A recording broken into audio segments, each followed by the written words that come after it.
ఆరోగ్యవంతమైన వాతావరణంలో తయారు చేయబడిన కమ్మని ఊరగాయలు, పొడులు, వడియాలు మరియు అప్పడాలు జంధ్యాల ఫుడ్స్. అంటే ఒక్కసారి ఒక దగ్గర నుంచి ఓడిపోతే వెంటనే కాన్స్టిట్యున్సీ మారిపోతూ ఉంటారు. అటుపక్కో ఇటుపక్కో లేకుంటే ఇంకెక్కడో వెళ్ళిపోతూ ఉంటారు. కానీ మీరు మాత్రం కాకినాడే, పార్టీ మారుతుంది తప్పితే కాకినాడ మారదు. సో ఇంత పట్టుదల ఎందుకు సార్ మీకు? ఈ రాజకీయాల్లోకి దృష్టి వచ్చినప్పుడు, అంటే ఆపర్చునిటీ దృష్టి వచ్చినప్పుడు మొట్టమొదటిగా అసలు చూస్ చేసుకుంటే నా కాకినాడ పార్లమెంట్ నియోజకవర్గం కోసమే నేను పాలిటిక్స్లోకి రావడం జరిగింది. ఓకే. చిన్నతనం నుంచి పుట్టి పెరిగిన ప్రాంతం మీద ఒక ఎమోషనల్ కనెక్ట్.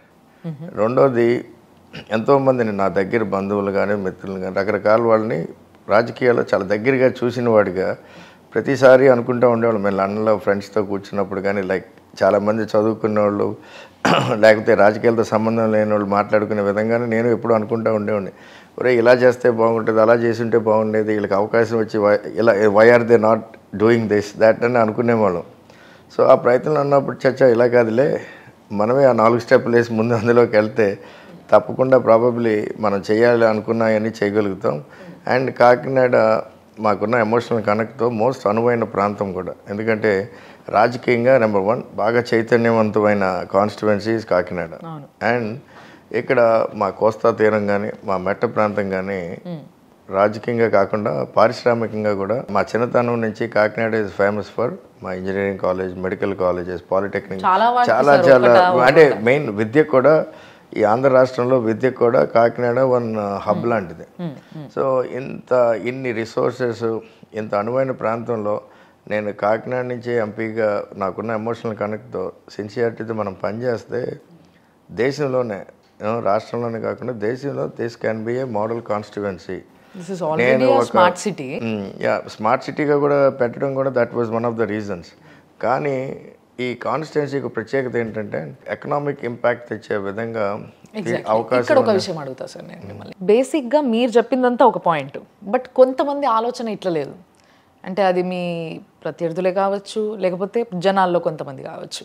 సో వీళ్ళ ఆలోచన ఏంది అని అంటే, he is already a businessman, మీరు already a well known business man.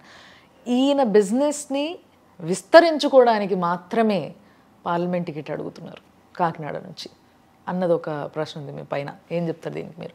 నేను ఆల్రెడీ ఎస్టాబ్లిష్డ్ బిజినెస్ మ్యాన్ కింద ఇంటర్నేషనల్ ప్లాట్ఫామ్లో ఉన్నప్పుడు Kakinada is a small place in terms of entrepreneurship. అంటే మేము మా స్థాయి బిజినెస్లో మేము ఆలోచనలు చేసేటప్పుడు. అండ్ రెండోది, నేను ఒక ఎకనామిక్ ఇంపాక్ట్ తేవాలి అన్నది దట్ ఈజ్ లైక్ ఒక లాంగ్ టర్మ్ జర్నీ లాంటిదండి. మాకు పర్సనల్గా వచ్చేటప్పటికి మా చిన్నతనం నుంచి ఈ ప్రాంతం మీద ఉన్న ఆలోచనలకు అనుగుణంగానే మా బిజినెస్లు కూడా లాస్ట్ 15-20 ఇయర్స్లో 10 ఇంతలు అయిన తర్వాతే మేము ఈ ప్రాంతం మీద ప్రత్యేకమైన, ఇప్పుడు ఈ రోజున కష్టాల్లో ఉన్న ఎన్ఎఫ్సిఎల్ కానీ, స్పెక్ట్రమ్ పవర్ ప్లాంట్ కానీ, అలాగే పిఠాపురం షుగర్ ఫ్యాక్టరీ కానీ, ఇవన్నీ మూసివేయబడే లేకపోతే ఎంప్లాయీస్ అంటే ఇష్యూస్ ఉన్నప్పుడు మనం ఇప్పుడు ఇన్వాల్వ్ అవ్వగలిగాం. కానీ యాక్చువల్గా ఒరిజినల్గా చెప్పాలంటే అసలు మాకు ఇండియాలో 15 స్టేట్స్లో వ్యాపారం రీత్యా మాకు రిలేషన్స్ ఉంటాం కానీ, వ్యాపారాలు ఉంటాం కానీ, అలాగే ఇంటర్నేషనల్గా ఉంటాం కానీ. సో దానికి తగ్గ కాకినాడలో ప్రత్యేకించి వ్యాపారాలు చేసే అవసరం లేదు, ఎప్పుడు ఆలోచన లేదు. కానీ ఒక 5-6 ఇయర్స్ బ్యాక్ మీరు బాగా లాస్ దెబ్బతిన్నారని, దాని తర్వాత సడన్గా ఒకేసారి మీరు పికప్ అయ్యినరని ఇలాంటి టాక్ కూడా చాలా ఉంది సార్. అంటే రాజకీయాల్లో ప్రతి ఎలక్షన్ ఓడిపోతే ఫస్ట్ సింపతి వచ్చేది, లేకపోతే అందరికీ తెలిసేది, అరే ఈసారి బాగా డబ్బులు ఖర్చు పెట్టి దెబ్బ అయిపోయాడు అంటారు. ఇట్ ఈజ్ లైక్ మీరు అన్నట్టు ఇందాక మీరు చెప్పినట్టు ప్రతి ఎలక్షన్స్కి పట్టుదల. ఓన్లీ థింగ్ నేను రాజకీయాల్లోకి రావటమే కాకినాడ మీద ఉన్న ప్రత్యేకమైన అభిమానంతో, దృష్టితో, ఒక ఎమోషన్తో వచ్చిన ప్రతిసారి నేను కాకినాడ అయితేనే పోటీ చేస్తానని ఎప్పుడు మొదటి నుంచి అదే లక్ష్యంతో పార్టీలు కానీ ఎవరన్నా నన్ను ఆఫర్ చేసినప్పుడు అడిగినప్పుడు కూడా చెప్పడం జరిగేది. అండ్ దానికి ప్రధానంగా ఏంటంటే, ఒకటి ఈ ప్రాంతంలో నాకుండే అభిమానం. ఎందుకంటే ఎవ్రీ ఎలక్షన్కి చూసుకున్నారంటే ప్రతి ఎలక్షన్స్లోనూ నాకు ఓట్ల శాతం కానీ అభిమానం శాతం పెరుగుతూ వచ్చింది. కానీ ఎందుకంటే నేను ప్రతి 3-5 ఏళ్ళకి వచ్చే ఎలక్షన్స్ నాకు ఒక పెద్ద ఒలింపిక్స్ ఈవెంట్ లాంటిది. ప్రతి ఒలింపిక్ ఈవెంట్లోకి నేను ఒక ప్రీ క్వాలిఫైర్ లాగా ఈ ఈవెంట్లోకి వెళ్ళిపోతాను. మెల్లిగా ఎదగాలనుకుంటున్నారా మీరు? అలానే కాదండి, అంటే మీకేమో కాకినాడ అంటే ఇంత అభిమానం మీ మాటల్లో తెలుస్తుంది. కానీ కాకినాడ ప్రజలకి మీ పైన అభిమానం లేదా? మిమ్మల్ని ఎందుకు గెలిపించారు? అది అభిమానం లేకపోవడం కాదు. ఈ మధ్య నేను కూడా ఒక ఏజెన్సీని పెట్టి అసలు మా స్వాట్ అనాలిసిస్ చేయమన్నాను. ఎందుకని మనకి పని అవ్వట్లేదు, లేదా ఏంటి ఇబ్బందులని. అంటే ప్రాబబ్లీ మనం చూస్ చేసుకున్న పార్టీల వల్ల రకరకాల అంశాలతో వాళ్ళని మనకి ఐడెంటిఫై చేయమన్నప్పుడు ప్రధానంగా అందరూ చెప్పింది ఏంటంటే, ఈ సర్వే 2 ఏజెన్సీస్ కూడా సునీల్ అంటే రాజకీయంగా యాక్టివ్గా ఉన్న వాళ్ళకి మీరు తెలుసు, వాళ్ళకు కూడా మీ పేరు తెలుసు, కానీ ఫెమిలియారిటీ ఉంది, కానీ మీ ఆలోచనలు కానీ మీ బ్యాక్గ్రౌండ్ కానీ అవన్నీ కూడా ఎవరికి సరిగ్గా అవగాహన లేదు, రాజకీయంగా యాక్టివ్గా ఉండరు. ఇంకా మీ ఓటర్స్కి వచ్చేటప్పటికి చాలా ఇబ్బందిమైన పరిస్థితి. ప్రతిసారి మీరు చేసే క్యాంపెయిన్ ద్వారా మీ పేరుని కింద దాకా తీసుకెళ్ళగలుగుతున్నారు, కానీ మీ ఆలోచనల్ని ఈ ప్రాంతం మీద ఉన్న మీకు అభిమానాన్ని పూర్తి స్థాయిలో కింద దాకా తీసుకెళ్ళలేకపోయారు. నేను మీ గురించి కనుక్కున్నప్పుడు సార్, నేను అంటే as a person, as a business man, I know you well, మీరు నాకు బాగా తెలుసు.